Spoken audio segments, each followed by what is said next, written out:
Hello students, आपका स्वागत है एनआरवाई क्लासेस में। इस वीडियो में हम वज्रगुणन विधि से हल निकालना सीखेंगे। क्वेश्चन 1 है, अद्वितीय हल की स्थिति में पहले हमें हलों की स्थिति बतानी है कि हल अद्वितीय हैं, अनेक हल हैं या कोई हल प्राप्त नहीं हो रहा। यदि हल अद्वितीय हैं तो हमें वज्रगुणन विधि से इसे हल करना है।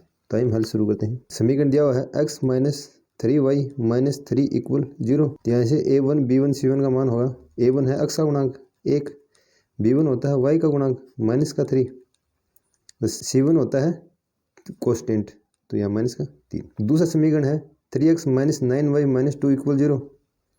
3x - 9y - 2 = 0। यहाँ से a2 का मान है 3, b2 का मान है -9 तथा c2 का मान है -2। हम गुणांकों का अनुपात निकालेंगे। a1 बटे a2 का मान, a1 का मान है 1, a2 का मान है 3। b1 बटे b2 निकालेंगे।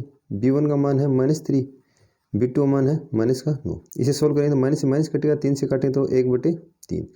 a1 बटे a2 बराबर है b1 बटे b2 के, इसलिए यह हल अद्वितीय हल नहीं है। तो a1 बटे a2 बराबर है b1 बटे b2 के, तो अद्वितीय हल नहीं है। अतः रेखाएं, अतः कोई हल प्राप्त नहीं होगा। अतः कोई हल प्राप्त नहीं होगा, क्योंकि जब हल अद्वितीय होंगे तभी हमें उन्हें सोल्व करना है। अब हम इसी में सेकंड पार्ट को सोल्व करेंगे। यहाँ सेकंड पार्ट है 2x + y = 5। तो पहले 5 को इधर लेकर आएंगे, क्योंकि इक्वल में 0 होना चाहिए, ये रेखा स्टैंडर्ड रूप होता है। तो 2x + y - 5 = 0। अब यहाँ से a1 का मान है 2, b1 का मान है 1 और c1 का मान है -5। दूसरा समीकरण है 3x + 2y = 8। तो इस 8 को हम इधर लेकर आएंगे तो 3x + 2y - 8 = 0। यहाँ से a2 का मान होगा 3, b2 का मान है 2 और c2 का मान है -8। अब हम यहाँ पर अनुपात निकालेंगे। a1 बटे a2, a1 का मान है 2 और a2 का मान है 3, 2/3।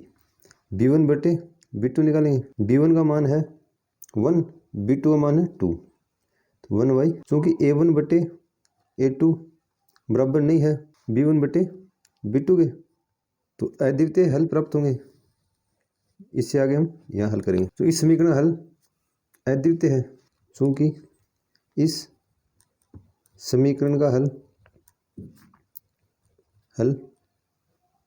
अद्वितीय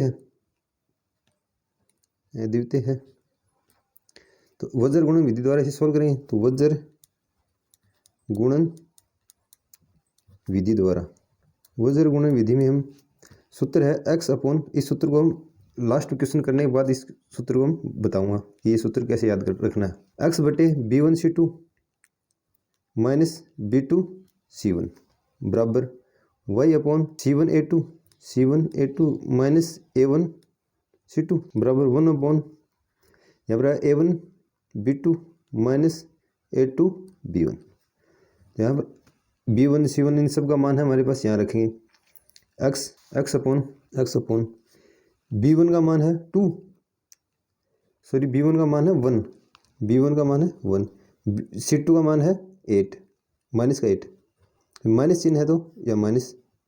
b2 का मान है -5, c1 का मान है -5 और b2 का मान होगा 2 इक्वल में y/c1 का मान है -5, a2 का मान है 3, माइनस a1 का मान है 2, c2 का मान है -8 इक्वल में 1/,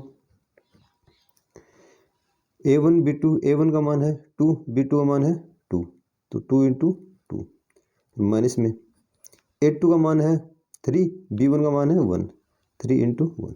इसे हम सोल्व करेंगे तो यहाँ से x/8 1 से मल्टीप्लाई करें तो -8, माइनस प्लस 5 को 2 से मल्टीप्लाई करें तो 10, y/5 को 3 से मल्टीप्लाई करें तो 15, minus plus 16 = 1/4 - 3।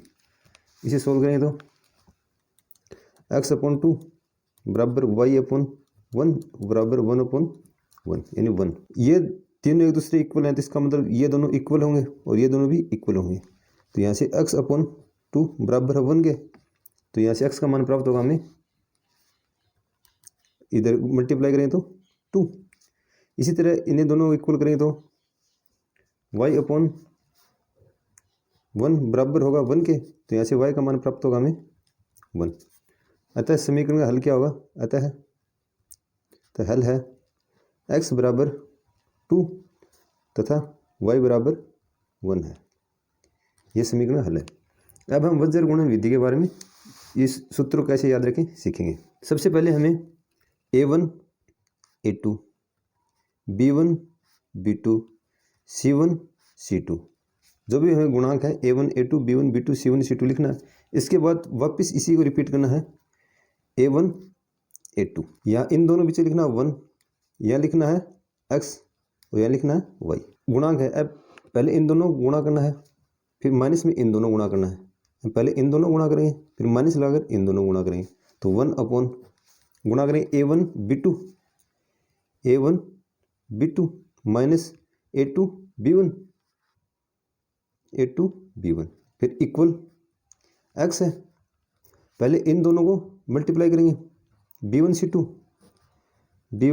c2 minus b2 c1 equal में, फिर y है तो y upon c1 a2 minus, पहले इन दोनों को मल्टीप्लाई करें, फिर माइनस लगाकर इन दोनों को c2 a1। इस तरह हमें सूत्र को याद रखना है। वीडियो लाइक करें, शेयर करें, चैनल सब्सक्राइब जरूर करें। धन्यवाद।